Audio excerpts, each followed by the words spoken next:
성스러운 예수의 옷자락에 혈병 여인이 손을 대자 갑자기 이 여자가 나와버린 거야. 그러니까 거꾸로 관계가 뒤바뀌어 버린 거죠. 이제까지는 죽어있는 생명이었다고 한다면 이제까지는 반대로 생명이 거꾸로 흘러내려왔어요.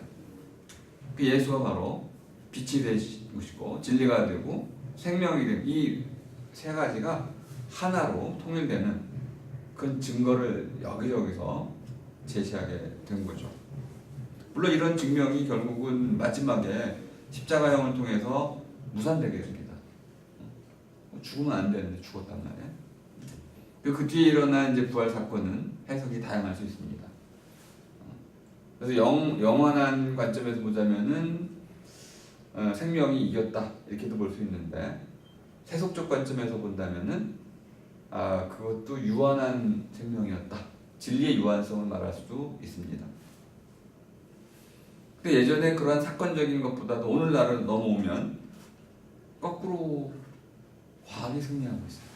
과학이 진리의 대변자가 되고 있죠. 왜 그렇습니까? 병원에 가보세요. 아픈 사람 다 어디로 가 있어요? 당연히 병원에 가 있죠. 왜요? 낫게 해주잖아요. 병원이 곧 진리가 되는 것이고 병원이 곧 생명이 되는 것이고 거기서 의사님들의 말씀이 진리의 말씀이 되는 거죠. 이게 바로 과학이 예수가 했던 일을 해주고 있는 거야. 반면에 교회에서는 이런 일을 못 해주고 있습니다. 그러면 제가 조언을 해드린다면 교회에서는 병원을 많이 줘야 됩니다. 그 병원을 통해서 사람들을 살리면 되는 거죠. 그럼 예수가 했던 일을 그대로 하는 겁니다. 그걸 가지고 실망할 필요가 없습니다. 진화론이 옳다고요? 그거는 교회가 따질 문제는 아닌 겁니다. 만일 진화론이 옳다면 그걸 가지고 사람을 살리는데 사용하면 되는 거예요. 종교는 과학보다 더 큰 곳에 있습니다. 근데 이 하나하나 증명하는 과학적인 진리 개념을 가지고 종교를 설명하기 시작하면요, 종교는 백전백패예요. 창세기에 나오는 이야기들은요, 빅뱅 이론이라든지 멀티버스 이야기하고 비교해보자면, 과학적 이야기하고 비교해보자면은 그냥 헛소리에 가깝습니다. 증명이 하나도 없어요.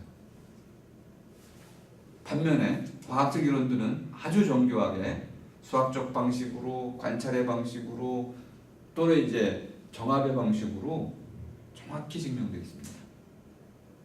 그런 거하고 맞서 싸우면요, 백전백패입니다. 그럼 모든 종교는 거짓말쟁이가 되는 거예요. 그렇게 하면 안 되는 거죠. 진리 싸움에서 상대방이 진리로 증명이 됐으면 인정해야 됩니다.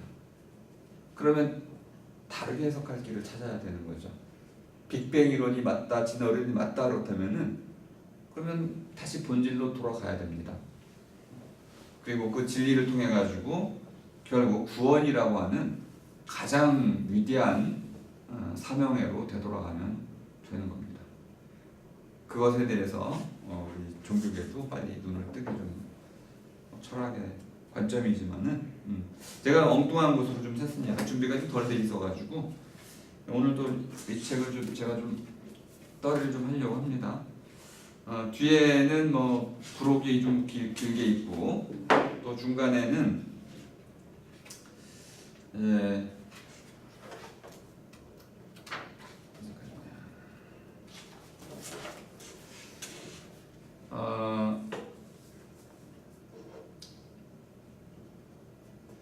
디지털 기록이라는 측면에서 이제 마지막 얘기인데요.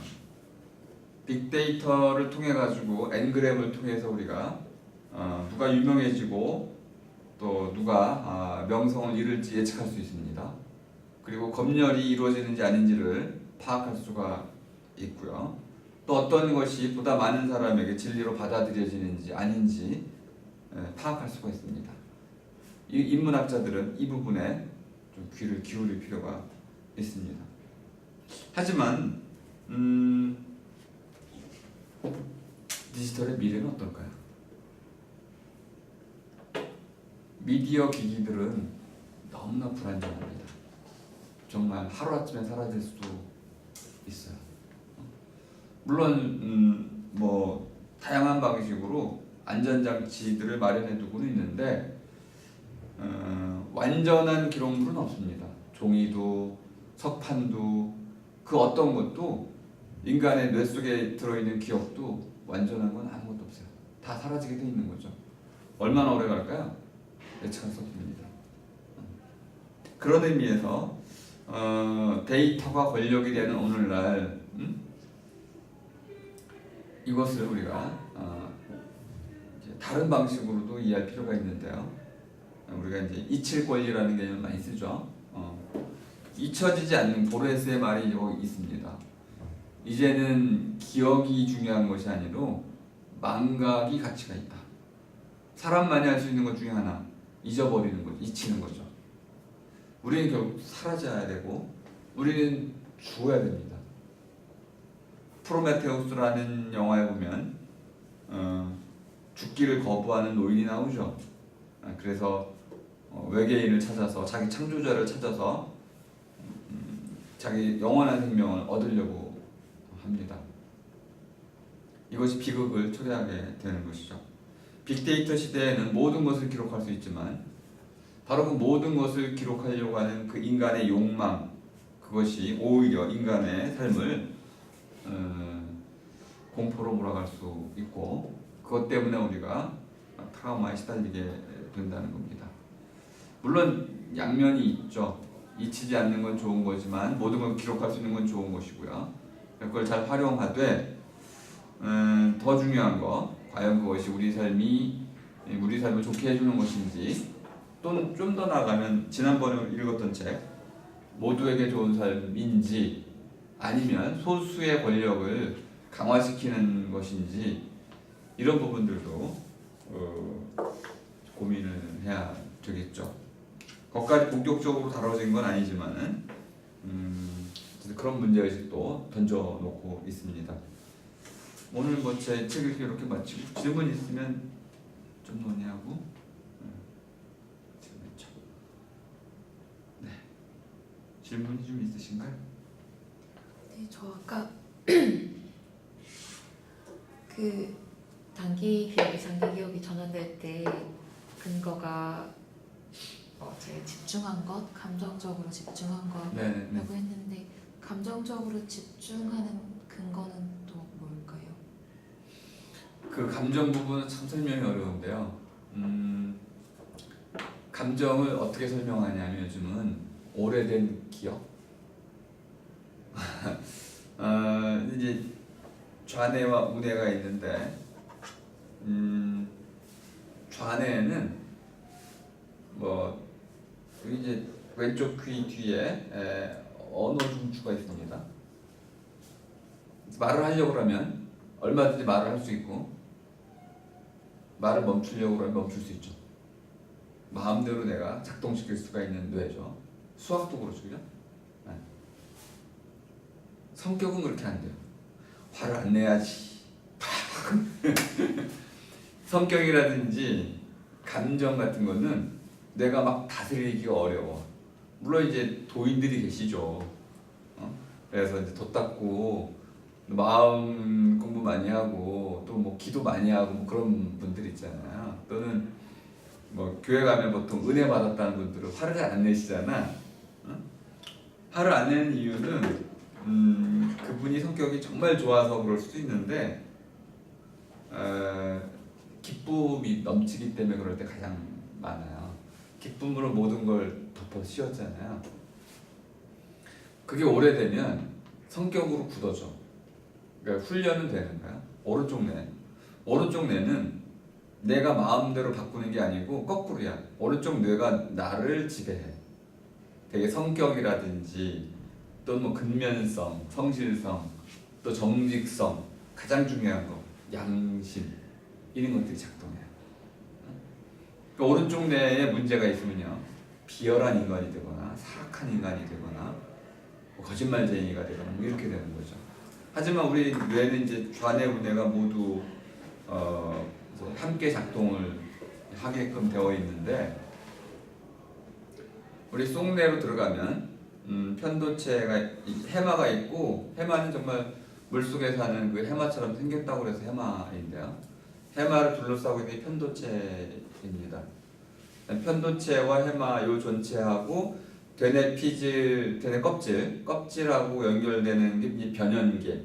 그러니까 이쪽 저쪽을 이어주는 이제 사이에 있는 뇌가 또 있어요.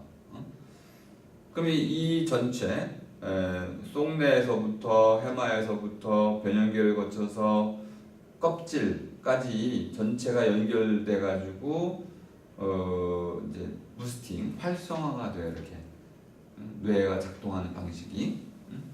그런데 이 속내에 있는 이 편도체를 중심으로 한 감정의 뇌들은 내가 마음대로 지배할 수 있는 게 아니야.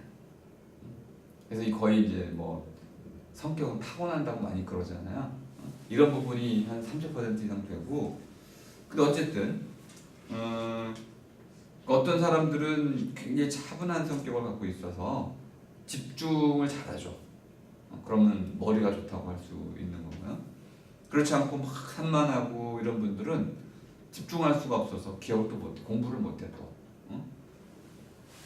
그러면 감정이라는 것이 이 뇌의 어떤 이러한 그 소프트웨어적인 측면이 있다고 볼 수도 있고, 하지만 쌓여가지고 예를 들어서 불안감 같은 거 있잖아요.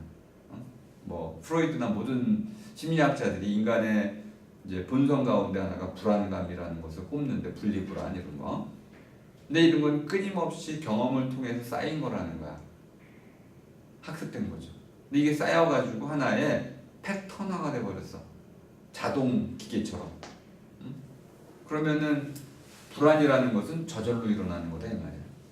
그렇지 않나요? 공포 이런 거 저절로 일어나고. 근데 요즘은 조금 더 나가서 DNA에도 조정되어 있는 게 아니겠는가. 그래서 불안의 DNA 이런 걸 찾고 있어요. 대표적으로 이제 그 혐오 유전자 이런 것들을 찾고 있죠. 유전적인 요소도 있다는 거예요.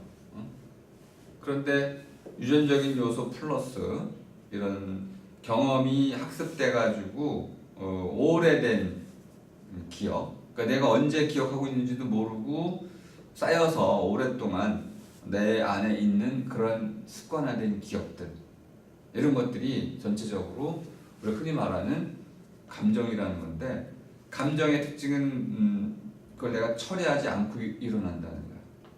기분 나쁜 거, 내가 뭐 이건 기분 나쁜 거야, 기분 나쁘게 바뀌어, 이래 처리해가지고 기분 나빠지는 게 아니고, 그냥 기분 나빠졌는데 나 기분 나빠, 나중에 깨닫게 되는 거죠. 그럼 먼저 이렇게 자동적으로 분위기나 이런 거에 따라가지고 처리가 된 뒤에 그걸 내가 이제 느끼는 거야. 이해가 되셨죠? 그러니까 감정이라는 것은 내가 마음대로 좌지우지하는 게 아니고 오랫동안 몸에 배가지고 마치 그 습관처럼 내 뇌 안에 이렇게 뭐 인이 박인다고도 그러는데 찍혀 있는 거야. 이렇게 패턴화되어 있는 것들. 그러니까 공부 잘하려면은 자 일단 자세가 중요하고, 그래서 계속 공부를 해야 되는 거죠. 그러면 그러한 공부 습관, 그것이 공부를 잘하게 만든다고 말할 수도 있네요. 감정의 얘기는 그런 겁니다. 그러니까 뭐 예를 들어서 막 음악 크게 틀어놓고 공부 잘 된다고 하는 사람들 거의 거짓말쟁이죠. 그럴 수 없습니다. 그러니까 기본적으로는 공부 잘할 수 있도록, 집중할 수 있도록, 그 습관화될 수 있도록 태도라든지 환경이라든지 또 감정적인 이러한 충동이 사라지고 하도록 잘 조절되고 조정된 집중된 상태에서 공부가 잘 되는 거죠. 감정은 내가 통제할 수 있는 게 아니기 때문에 습관을 통해서, 훈련을 통해서 바꿔나갈 수밖에 없는 거죠. 그렇게 되면은 기억을 잘 할 수 있다는 건데요. 강도도 중요합니다. 강도. 그래서 막 충격 같은 거는 내가 기억하기 싫어도 기억이 되는 경우가 많잖아요. 그리고 뇌리에 박힌다고 막 그러죠. 이상하지만은 그런 우연이라는 게 있어요. 인연. 한 번 보고 어떤 사람은 뭐 70권 책을 외우는 사람이 있잖아요. 그대로 뭐 열심히 외우려고 하는 게 아니고 그 뇌가 그렇게 스스로 훈련이 된 거죠. 그리고 우리가 보통 지나가면은 200m 정도를 걸어가면은 그 길거리에서 본 상표를 광고 7개도 되게 기억을 못해요. 3개, 4개 정도 기억을 하는데 거의 다 기억하는 사람이 있어요. 그것도 10년 전에 본 것도 기억하는 사람이 있어. 기억력의 천재들이 있잖아요. 그러니까 뇌라는 것은 쓰기 나름이라고 볼 수 있는데요. 그런 사람들 연구를 하고 있죠. 근데 그 뇌를 들여다볼 수는 없으니까 기본적으로 이제 예전에는 기억술이라는 걸 많이 했어요. 기억술이라는 것은 특정한 공간 해가지고 뭐 시계에다가 뭐 연결시켜서 기억하고 하는 이런 기억술들을 통해서 예전에 기억을 많이 했었어요. 지금은 뭐하러 그렇게 기억을 합니까? 한 방만 찍어놓으면 다 되는데, 그러니까 뇌는 이제 그런 데 쓰라고 있는 게 아니죠 지금은. 그래서 새로운 방식으로 우리가 이제 뇌가 진화할 거라고 예상이 듭니다.